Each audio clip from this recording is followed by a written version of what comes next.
How can you go on a work trip to another country? You don't have a job, so why are you making up stories like that? It's not made up. I genuinely have a job that requires me to go abroad. Well, we're getting divorced then. I can't be with someone who lies. And with that, he stormed out of the room. He thinks I'm lazy and unemployed because I work from home. But I have a stable income and help with our expenses, yet he refuses to see that.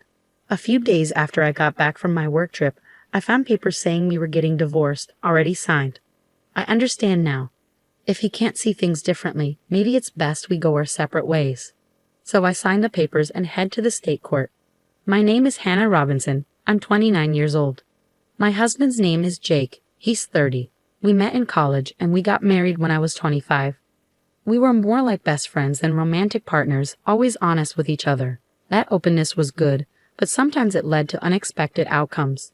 For me, it all changed when I talked about my dream with him. My dream is to run an online store selling imported goods. The idea came up during my part-time job at a boutique while I was in college. I've always loved foreign designs and was drawn to them even during my part-time gig. After I graduated, I worked full-time at that boutique, but I couldn't shake my dream. I wanted to open my own shop and fill it with my favorite foreign goods, sharing them with customers. My parents and friends cheered me on, saying things like good luck and you'll make it. Surely Jake would understand my dream and support me. So when Jake got home from work, I tried to casually bring up my dream. Hey Jake, you know I've been mentioning wanting to open my own shop, right? Well, about that. Oh, not this again. You can't just do things on a whim. You should just give up. Why would you say that? This isn't just a sudden idea. It's something I've been thinking about for a long time. Sometimes things just aren't possible. Life isn't as easy as you think it is. You don't have to be so harsh. Why do you always shoot down my ideas right away? I say, my voice rising unintentionally. My thoughts brushed aside. Jake gives me a cold look, his tone sharp. Fine, then tell me, what's your backup plan if this business of yours fails? Well, I don't expect it to be an instant success. And what about your income in the meantime? The bills and living costs we share. Are you saying I have to handle it all now? Fine, do whatever you want, Jake says dismissively. But if it doesn't work out and you regret it, don't come crying to me. Every time I talk about starting my own business, Jake gets irritated. The reason is simple. He worries about my income becoming unstable. I work at an import shop that's doing well with lots of customers. Because of that, I earn a good amount, maybe even a bit more than Jake, who's an office worker. I've been covering more expenses like meals and rent because of this. But Jake can't handle the idea of my income going down. At first he'd say things like take your time and prepare well, but now he's just trying to discourage me. Still, I won't give up on my dream of owning my own shop, no matter how much Jake opposes it. I decided to prioritize chasing my dream. Despite Jake's objections, I pushed forward, and at 26, I launched my own online boutique. At first, things were tough, just like Jake had warned. But over time, I tried different strategies. I made the most of being online, worked with well-known e-commerce platforms, used social media for promotion, and did everything I could. And thanks to all this effort, a year after starting my own business, I managed to secure a stable income. From there, I grew my customer base and expanded my product range. Now my annual sales reached $300,000. Because Jake had been so against it, I never talked to him about my sales. I figured he wouldn't be interested anyway, and he never asked. But he always reminded me about the bills and living expenses. I just handed over the money he asked for without argument and tried to keep work-related talk neutral. Then one day, I got a message in the DMs of my online shop. I'm a regular customer of your shop. I was wondering, could you start selling furniture in addition to the international knickknacks? Actually, many customers had asked me to add furniture to my shop's offerings. But selling furniture online is tricky compared to smaller items. Furniture is more expensive, and factors like material matter a lot. Even though I had experience working at an import shop, selling furniture without seeing it first comes with risks. So I decided to reach out to my old boss at the import shop to talk about it. Hello, is this the manager? I'd like to discuss something with you. As soon as Maggie, the manager, recognized me, she sounded genuinely excited. Hannah, It's been a while. If there's anything I can do to help, just let me know.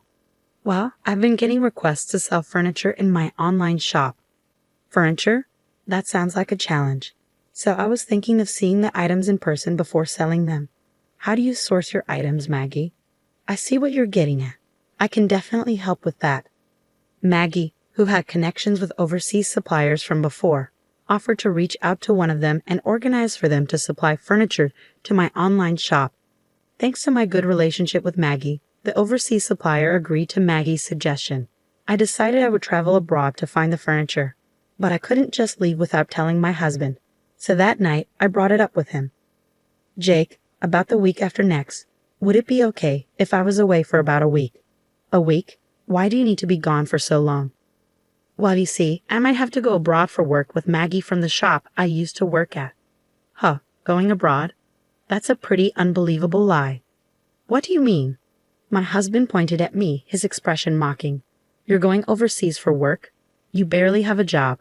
What are you even talking about? Well, hold on a second. You know I have my online shop, right? This trip abroad is for finding items to sell in the shop. So if you think I'll just buy into a work-related lie, are you kidding me? Your little side business, there's only so much it can achieve. Believe what you want, but our sales are doing pretty well at the moment, and our customer base is growing steadily. This trip came about because of a request from one of our customers. If you keep insisting I won't let you, practically a homebody, leave for a whole week. With a beer in hand, my husband stormed off to the bathroom. I let out a deep sigh without meaning to. Why can't you try to understand? His reaction is too harsh just because he doesn't approve of my work. But I can't just go abroad without his permission. I have to convince him, no matter what. Even though I was hesitant to bring it up again, I couldn't ignore the issue. The next day, when my husband came back from work, I tried talking to him once more. Jake, about what we talked about yesterday, look, I'm tired. I don't have time to entertain your accusations. I'm just stating the facts. An unemployed person going on a business trip abroad. You're pretty good at spinning tales. I'm not lying. I really need to go abroad for work, I insisted, grabbing his arm to plead with him, but he looked down at me mocking. Oh, really? Well, liars get divorced too. Divorced? What are you saying? You know I can't stand liars, especially people like you who are always trying to show off. I didn't mean. Shut up. You just want an excuse to go on a vacation abroad. And I bet your boss is a man too, right? Divorce.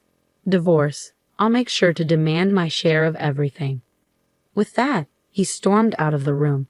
In that moment, anger boiled inside me, making my veins throb. Who does he think he is? He looks down on me just because I work from home. He only wants to feel superior. Enough is enough. If that's how he wants it, then I'll do as I please. From then on, I stopped asking for his permission and went ahead with my business trip abroad as planned. 2 weeks later, I flew overseas with Maggie as scheduled. We went straight to our suppliers in the UK, where we checked out the furniture and accessories for my boutique. While abroad, I took advantage of the opportunity to do some sightseeing with Maggie, enjoying some fulfilling days. But it wasn't all smooth sailing. My phone was bombarded with messages from Jake. You didn't actually go abroad, did you? Come back home now. I'll forgive you if you return today. Time's up. We're getting divorced, you worthless woman. Each message only annoyed me more, but I chose not to respond. I knew any reply from me would just make things worse. When I got back, if he's willing, we'll talk again. With that decision in mind, I enjoyed a carefree week abroad. When the business trip ended, I said goodbye to Maggie at the airport and started my journey home. Facing Jake was uncomfortable, but I braced myself and walked through the front door. I'm home. The house was dark, with no welcoming lights. As I made my way to the living room, I found laundry scattered on the floor and no space to walk. Dirty dishes and noodle containers were left in the sink. Amidst this mess, I noticed a piece of paper on the desk. What is this? It was a filled-out divorce paper. Beside it was a rough note that read, "To the cheating, jobless woman. I'm ending things with you since you never listen. Fill out the divorce papers immediately. If you want forgiveness, come to my parents' house. Then I'll reconsider." Just reading the note, I could imagine Jake's smug face. He probably thinks if he wrote this, I'd rush to apologize. But I had no intention of doing so. I signed the divorce papers and went straight to the state court. The divorce was accepted without any issues. Then, I went to the real estate agent and canceled the lease for our current apartment. Actually, this apartment was mine from when I was single. Jake moved in when we started living together because it was big enough. We talked about finding a bigger place when we had kids, but that's not happening now. After canceling the lease, I started packing immediately. The next day, I sent all my stuff back to my parents' house and arranged for Jake's things to be sent to his parents' house. All the while, he kept sending me messages with absurd demands. Stop being stubborn and come apologize now. You have until the end of the week. Got it? And so on. But I ignored them all. Once the apartment was empty, I went back to my parents' house. A week later, my phone had been ringing nonstop since morning. Even though I ignored it, it kept on ringing. Reluctantly, I decided to answer the call. Hoping it would be the last, I pressed the answer button. "Hello," he started shouting right away. "What the hell do you think you're doing?" His loud voice caught me off guard, and I instinctively moved the phone away from my ear. Deciding to record the conversation just in case, I responded, "What's the problem?" "There's nothing left to talk about." "Don't play games with me. Why were all of my things delivered to my parents' house?" "I just got to the apartment and it's completely empty." "Oh, well, I canceled the lease, so I had to get rid of everything, right?" "What? Canceled? How dare you do something like that without consulting me?" "Without consulting you? The apartment was in my name. I have the right to make decisions about it, don't I?" At this point, I had nothing to lose. His words had no effect on me, and I responded in a challenging tone. Jake showed his frustration. "Stop messing around. I don't care about the lease. We were married, remember? I lived in that apartment too. You shouldn't have canceled it without talking to me." "Married? Yes. That's right. Even if you've been unfaithful, we're still married. But canceling the lease on our apartment without talking to your husband first? What's going on in your head? Do you think you can just do whatever you want, especially since you're not working? I can't forgive you for this." He kept shouting, not caring about how I felt at all. He's so angry. He doesn't even care about me, I thought. I decided it was time to tell him the truth. Hate to break it to you, but you're getting all worked up about not forgiving me. We're not married anymore, okay?" "What? What do you mean?" "I turned in the divorce papers you forgot about, so now we're not married anymore. Why would I keep renting a place for someone I don't even know?" "Wait, are you kidding? You don't have a job. You'd be in trouble without my support." "What? That's ridiculous. I never depended on you for anything." Caught off guard, Jake was speechless on the phone. I felt a rush of frustration and couldn't hold it in any longer. "You've underestimated me all this time. I'm not the lazy person you think I am. I didn't cheat on you. I was traveling for work to take care of my clients. If you can't believe that, it's okay, but I won't forgive you."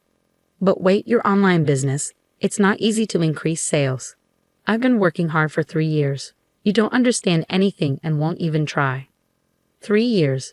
Just so you know, I've been making much more money than you. You've always looked down on me. I don't want a marriage like this. You can live your miserable life alone for all I care. After ending the call, I deleted Jake's contact and blocked all communication channels. It seemed he finally grasped the reality of my successful online store, likely hearing about it from mutual friends. Despite his attempt to reach out, I had no intention of reconnecting. Jake visited my parents' house once, but my dad turned him away at the door. His own parents had learned of his mistreatment towards me and kicked him out. Now he's renting an apartment near his job, leading a solitary existence. Meanwhile, I decided to stay with my parents for a while. Thankfully, my job allows me to work remotely, which is convenient. Since my parents' house needs some renovation, I plan to start that soon.